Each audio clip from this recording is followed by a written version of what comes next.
গন্ধটা আদার চলে যায়। এবার আমি ওতে দিয়ে দিচ্ছি নুন।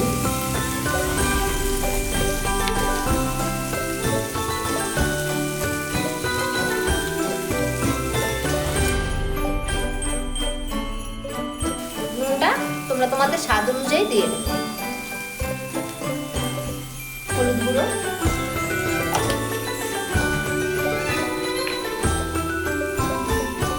জিরে গুঁড়ো,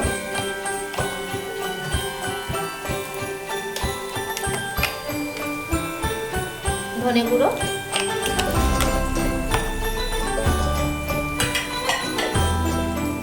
সামান্য একটু জল দিচ্ছি।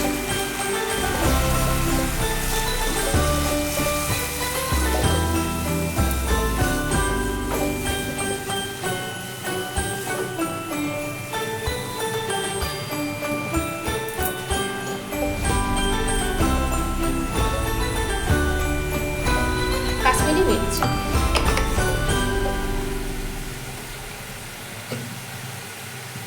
শুকনো লঙ্কার গুঁড়ো,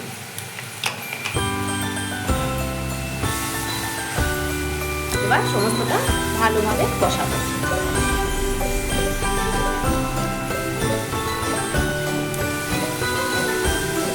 এবার আমি কষানোর সময় দিয়ে দিচ্ছি কিছু পেঁয়াজ কুচি।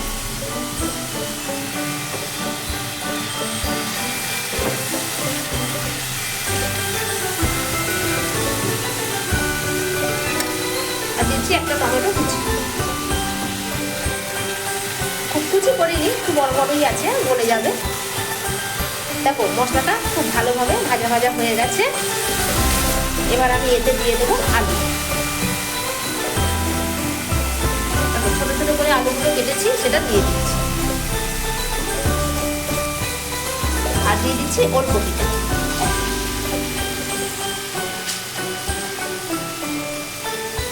এবার আমি সমস্তটা ভালোভাবে আরো মিনিট 5 ধরে কষাবো।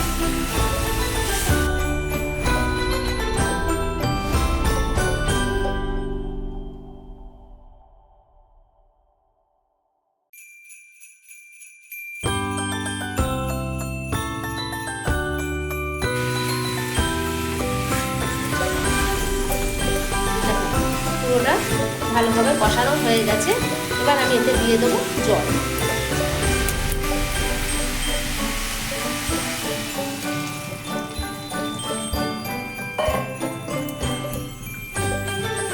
দিয়ে আমি 10 মিনিট আঁচটা সিমে করে ঢাকা দিয়ে দেবো।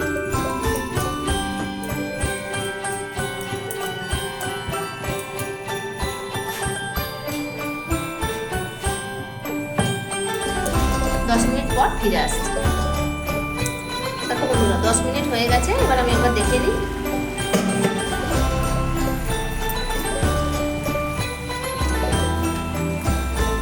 জলটা অনেকটা শুকিয়ে গেছে।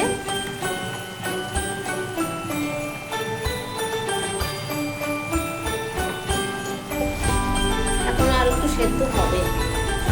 এই সময় আমি একটা মটরশুঁটি দিয়ে দিচ্ছি।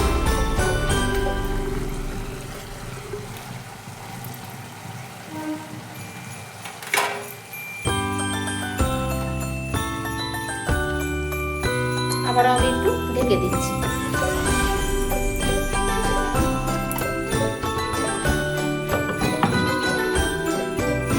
দেখো বন্ধুরা 10 মিনিট হয়ে গেছে। এবার আমি আর একবার ঢাকাটা খুলে দেখে নিই। ঝোলটাও অনেকটা শুকিয়ে এসছে। এবার আমি উপর থেকে দিয়ে দেবো একটুখানি চিনি। এটা তোমরা স্কিপ করে যেতে পারো চাইলে। আমি একটু মিষ্টি দিচ্ছি আর দিয়ে দিচ্ছি কিছুটা ধনেপাতা।